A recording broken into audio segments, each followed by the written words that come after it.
What's good, folks? It's Warframe here with a new Warframe video, coming at you with the top 5 most underrated Warframes in the game.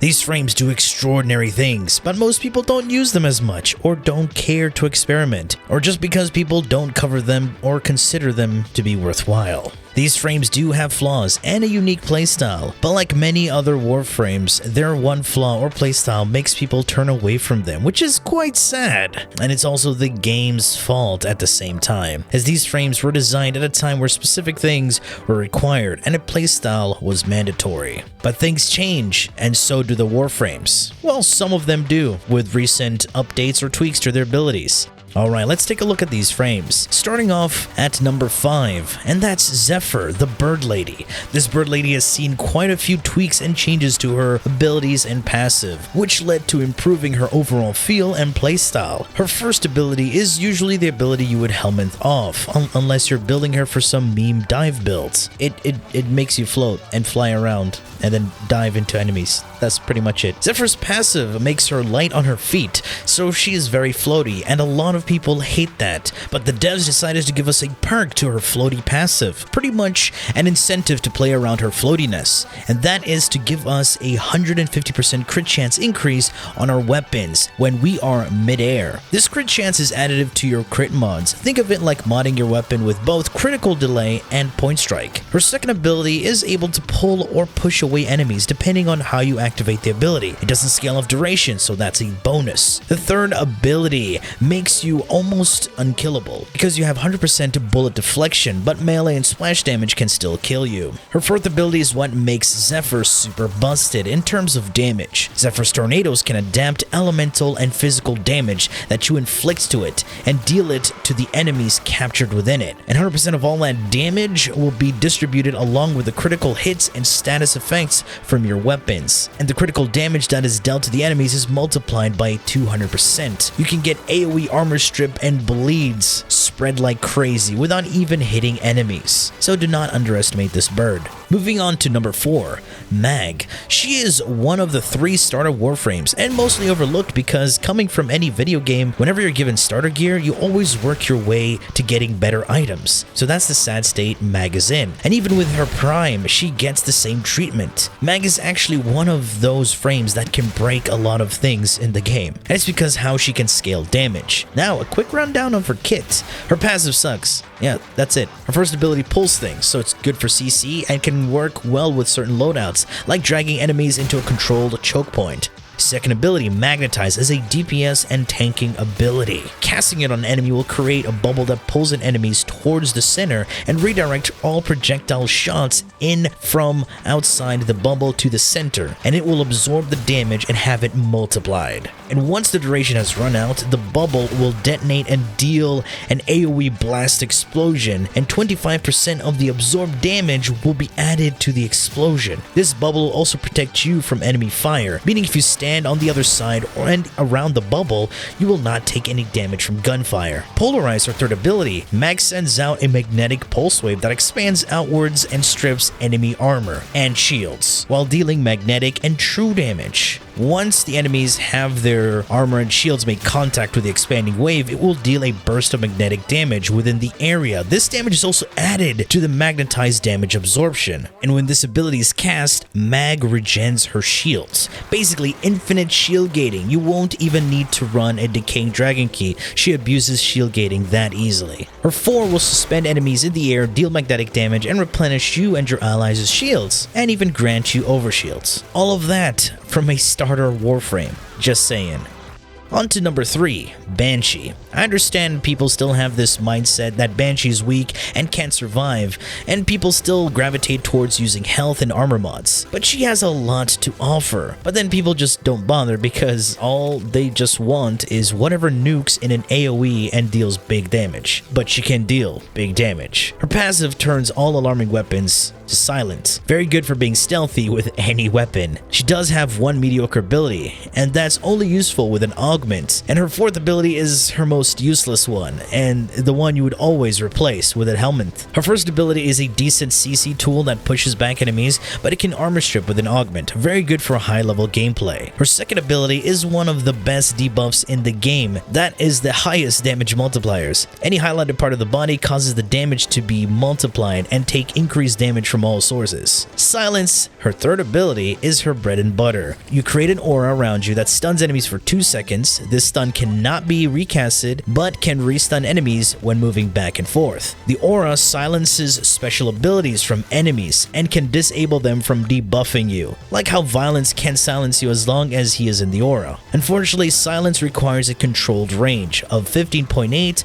all the way to 20 meters, and can suffer from builds that require a lot of range. The fourth ability stops you in place to cast an ability that tickles enemies. You're vulnerable to all attacks, so you ignore her fourth ability because it's that bad. And now on to number 2, Nyx, the Mind Beast. Her abilities are all about debuffing, crowd control, and enemy aggro diversion. One of the best in the game with little investment. She is mostly catered to those who love long missions and facing high-level enemy units. Her passive has the enemies shooting at her to be 20% less accurate. It helps a little bit. Her first ability will turn an enemy unit to her ally and have them deal way more damage to your enemies. Her second ability is one of the best defense strips in the game. Nyx can easily strip enemy armor and shields instantaneously without any augment and barely any power strength requirement. Her third ability, Chaos, stuns enemies for a short duration and also has them turn against each other. You can recast the ability to stun them again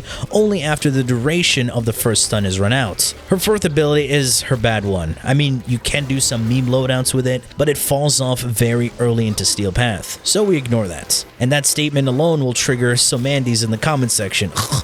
Actually, but you know, whatever. It locks you into one place, unable to do anything else, and enemies have to shoot at you so you can absorb that damage and release it in a wave that deals mediocre damage. And when you release this ability, you're stuck in this animation that can leave you quite vulnerable. Yes, it grants you some base damage multiplier, but it's not even worth it. And now, the most underrated frame in the game that does not have a prime as of yet. Remember, check the date of the video before commenting dumb things. And she is Garuda.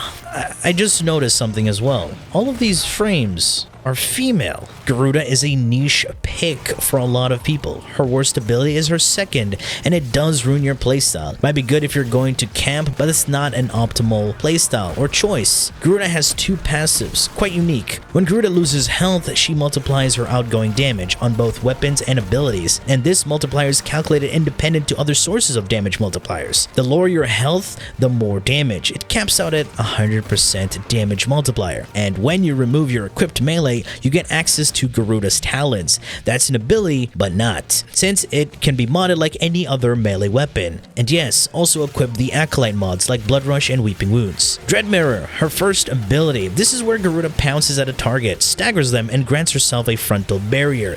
It rips 10% of the enemy's base maximum health and feeds it to her Dread Heart. It's the little pulsating blood thing that hovers above the mirror. Pouncing an enemy that is at 40% HP will one-shot them. This barrier protects her from all sorts of frontal assaults, even melee, but leaving her vulnerable from the back.